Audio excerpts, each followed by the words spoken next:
Good afternoon to you. I'm Stacey Ann Providence. C News is live. Topping the news at this time, President of the Trinidad and Tobago Unified Teachers Association, Nicole Dyer, says many teachers do not agree with the decision to move the date of the SEA examination back to March. The change of date was announced by the Minister of Education, Anthony Garcia, on Friday. While we do not have an official position, because we were surprised when the announcement was made about the change from May to March, we were surprised when that announcement was made, but I have been sounding out teachers over the weekend, my own private poll, and what I can say is that the majority of teachers are against this move, and the main reason cited by teachers is that they now have less time to prepare their students for the SEA examination. The date was moved to May in 2011. Mr. Dyer says teachers were surprised by the announcement and felt the government should have consulted with them and other stakeholders before making the decision. TTUTA was not consulted before this decision was taken, before this issue was taken to the Cabinet of Trinidad and Tobago. As a major stakeholder in the education system in Trinidad and Tobago, we feel that it would have been right, it would have been the right thing for the Minister of Education to have had some level of discussions with the association to get our views before going to Cabinet to effect this change in the SEA date. To some crime news now, a bandit dressed in a CPAP uniform was shot and killed following an attempted robbery in Barataria. According to reports, shortly after 7 a.m. today, 4 men dressed in CPAP coveralls entered Banland Supermarket on 6th Avenue, Barataria, pretending to be customers when they announced a hold-up. The owner of the grocery drew his licensed firearm, prompting a gunfight. Now, he hit one of the men, killing him. The dead man was identified as Alan Walker. 27-year-old Walker, who hailed from Mova, had been released on gun charges in May. His accomplices fled the scene. The shop owner was also hit and taken to hospital, where he is said to be in a stable condition. 4 men are expected to appear before an Arima magistrate today to answer to charges of conspiracy to traffic drugs. The 4 men were charged in relation to the discovery of 4 kilograms of cocaine at the JFK International Airport in New York last November. The cocaine had allegedly been transported from Trinidad. Now, attorney Farid Ali confirmed that the 4 men were arrested alongside 2 others last Friday by the Organized Crime and Narcotics Bureau. The 4 men charged were aged 53, 35, 31, and 23 respectively. The 53-year-old man was reportedly deported from the U.S. for similar drug charges. They are expected to appear before Magistrate Gillian David Scotland. The father of 3-year-old Josiah Messi Gorkin, who drowned at Chaguaramas following a family outing, reappeared in court this morning after being granted bail. 35-year-old Atiba Gorkin had been charged with manslaughter and appeared at the Port-of-Spain Magistrates Court. His lawyer, Samuel Thomas, said the matter has been adjourned to Tuesday, November 28th, as the defense is still awaiting disclosure from the DPP's office concerning the state's case against their client. Now, 3-year-old Messi went missing at a bay in Chaguaramas on July 16th, and his body was discovered the next day. A post-mortem confirmed the toddler died from drowning.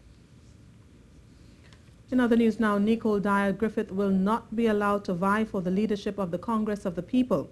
An election date for the COP has been set for November 19th, but the decision to void Nicole Dyer Griffith's candidacy for the polls has left a sour taste in the mouth of her supporters. But Mrs. Dyer Griffith says the decision comes to her as a shock, as the court matter concerning her membership is still pending. Peter Christopher has more. Dyer Griffith said she heard the news that she would not be allowed to contest the election when she was called by media for comment, and up to Monday morning had not formally been told about the decision by the COP executive. Well, as far as I am aware, I am the holder of a membership card. I have a receipt stating that I paid. I have not received any money in return. I had submitted application to be considered as a candidate, went through the process to be considered as a candidate, paid my money. I still have not received any refund or anything. So, until such time as I receive formal notification and a rationale as was ordered by the court, I have my membership card.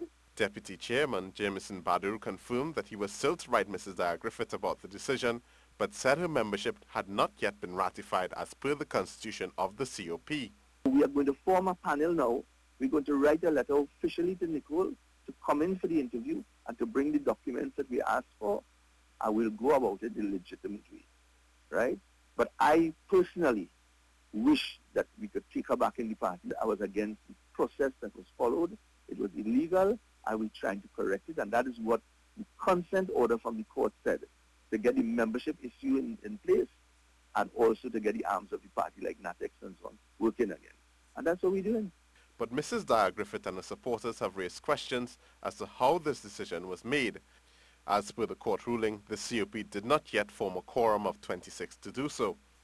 However, Mr. Bahardur said they were able to get a quorum yesterday. He also confirmed that a few members handed in their resignation at the meeting, but he claimed this was an attempt to destabilize the process. They called several meetings, National Council meetings, within the last past over 12, 13 months, and they could not get a quorum of 26 people.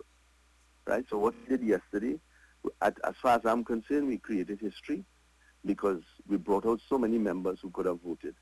Of course, there were 4 or 5 members within the group who came really to mash up that meeting. And I'm not hiding it. They came to mash up the meeting because they are followers of Nicole Dyer Griffith. CNews spoke with Sangeeta Ramnanan, who resigned following the meeting. She refuted Mr. Bahadur's claims and said the constitution of the party was being twisted by certain members. She said the moral and values of the COP was no longer there, and as such, she could no longer support the party.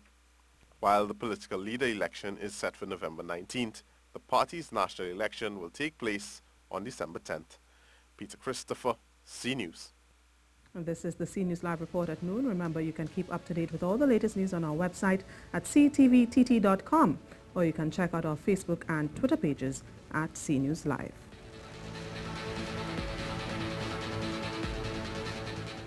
State-owned oil company confirms that investigations are in progress with respect to reports of inconsistencies in the volumes reported from their exploration and production fields at the Pointe-a-Pierre refinery. In a statement, Petrotrin said the investigations will be focused on the volumes for fiscal 2017, and the Ministry of Energy and Energy Industries has been informed. The company said Petrotrin production fields are predominantly in South Trinidad and include their own and third-party operations. Petrotrin said current production from both land and marine acreage is approximately 44,500 barrels of oil per day year to date, and represents more than half of local crude oil production in Trinidad and Tobago. Now, opposition leader Kamla Persad-Bissessar is calling for the removal of the energy minister in addition to a criminal investigation into the misappropriation of Petrotrin. Now, she was speaking at the National Congress of the United National Congress at the Couva Multipurpose Hall. Ian Wason reports. Opposition leader Kamla Persad-Bissessar says Prime Minister Dr. Keith Rowley has a lot of questions to answer upon his return from his medical checkup abroad. Some of the questions surrounds the alleged matters emerging out of the Petrotrin report, which led to the Prime Minister announcing a new board recently. Instead of removing that board, he should have removed his very good friend and financier of the PNM, who has been found to have defrauded Petrotrin of about 100 million TT dollars in 6 months. She told the UNC supporters Petrotrin has been paying for oil that did not exist. So here it is, A&V drilling like other lease operators. You give them a field, a block of land, they pump the oil out of the ground, yeah? Then they pump it to, in this case, the Barrackport tank farm, and from there it then goes to the refinery. But what this man was recording as the amount of oil that he was sending to Petrotrin was short by 400,000 barrels of oil. She is, however, making some demands, including the removal of Energy Minister Franklin Khan and the termination of A&V Gas and Oil. I want to announce today that I intend to write to the Commissioner of Police, the Director of Public Prosecutions, the head of the Fraud Squad, and the Integrity Commission, enclosing copies of this report.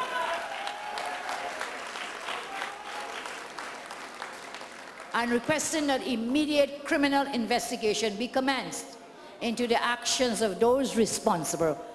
The Siparia Member of Parliament raised questions of payback for campaigning. Ian Wason, C News.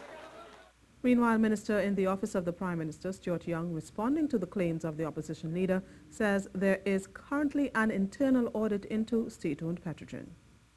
There is an internal audit taking place at Petrotrin. That is a regular part of their procedures. At the conclusion of this audit, I am certain that whatever actions need to be taken will be taken. We await the conclusion of this internal audit report.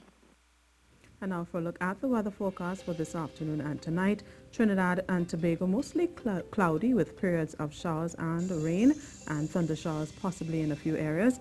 Gusty winds, street and flash floods can occur in areas under heavy showers and thunder showers. Now seas are expected to be normal. Occasionally moderate waves will be about 2 meters to occasionally 2.5 meters in open waters and less than 1 meter in sheltered areas. Prime Minister Dr. Keith Rowley has completed his medical examinations in the United States and will return home early on the morning of Tuesday, September 12th. A statement from the Office of the Prime Minister says Dr. Rowley was originally scheduled to return via Miami on Monday. However, his return is being diverted due to Hurricane Irma. Dr. Rowley will now return to Trinidad and Tobago early Tuesday morning via a Caribbean Airlines flight through New York. And UNC activist Devant Maraj has written to the Integrity Commission requesting an official investigation into the procurement procedures engaged by the government of TNT regarding the establishment of a sandals resort in Tobago. Mr. Maraj wants to know whether there were requests for proposals or expressions of interest from the government and or its agencies to international and local hoteliers and resort operators to establish an international hotel in Tobago. And if responses from RFPs or EIs from hoteliers and resort operators to establish an international hotel in Tobago were received. Mr. Maraj also wants to know the budgeted cost and financing of the Sandals Tobago Hotel, the details on the presentation by Sandals to the government, and the list of concessions agreed to be given to Sandals. He is also asking whether there was an environmental assessment for the hotel to be located at the Golden Grove Buko Estate and the criteria used to select the land as a site for an international hotel. And the government of Trinidad and Tobago, under the coordination of the Ministry of Foreign and CARICOM Affairs and the Ministry of National Security, has been working to evacuate Trinidad and Tobago nationals from St. Martin and the British Virgin Islands. In a statement from the Office of the Prime Minister, the government, in conjunction with the government of Antigua and Barbuda and our National Helicopter Services Limited, has made arrangements to attempt to airlift our nationals who have provided their information from St. Martin today.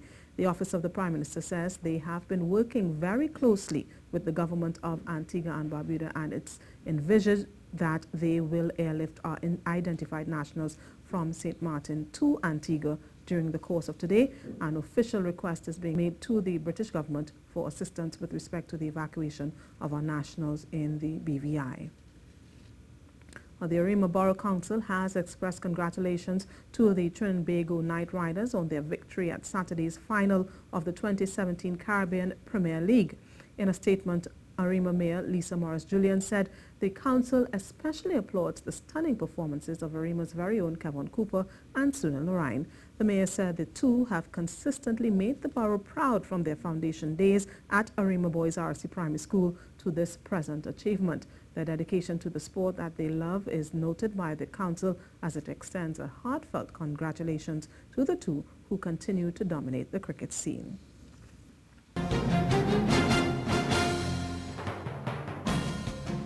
Sport, it's 2 in 3 years now for the Trinbago Knight Riders as Kevin Cooper's late assault helped them over the line in last night's CPL final against the St. Kitts Patriots outfit. Cooper took a liking to Ben Hiffelhorst bowling in the penultimate over and unloaded to help wipe off the 22 runs required for the victory, sparking wild celebrations at the Brian Lara Academy. The chase of 136 to win looked dead and buried when the Knight Riders' top and middle order got creamed away in double quick time by Sheldon Cottrell initially. Then Mohammed Hafiz rubbed salt into the wound with the scalps of Colin Monroe and Darren Bravo as the Knight Riders slipped to a precarious 90 for 7, staring down the barrel of a gun. Entered the Braveheart Kevin Cooper. to join Dinesh Ramdin, and together they set about a most incredible finale, loaded with memorable images if you are a Knight Riders fan, but pure pain and misery from one Ben Hiltonhouse's howler of an over for the Patriots that will be remembered for years to come.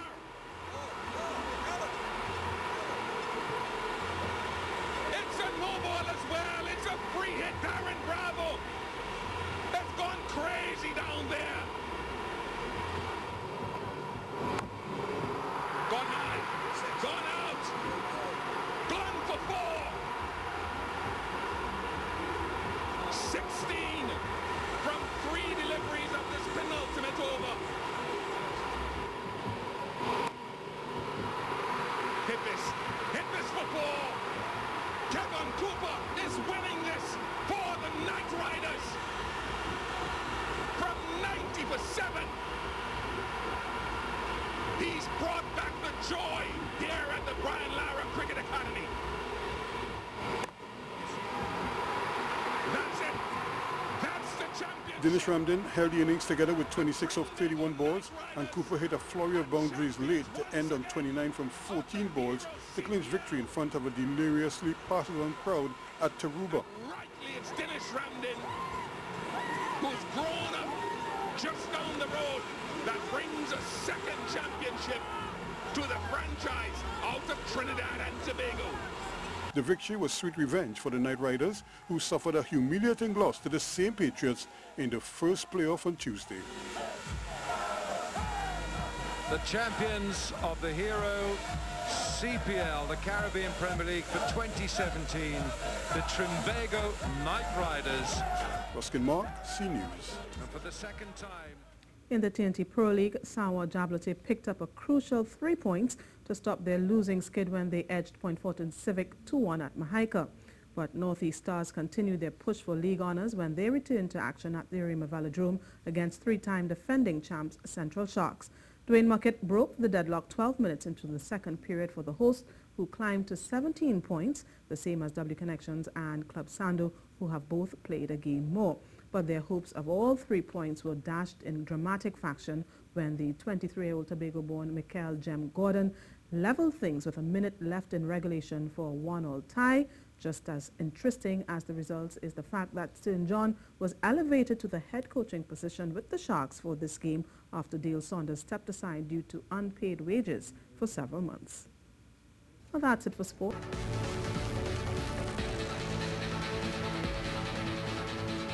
And that's the C News report at noon. I'm Stacey Ann Providence. Remember, for up-to-date and breaking news throughout the day, visit the C News website at ctvtt.com. Have yourself a good afternoon.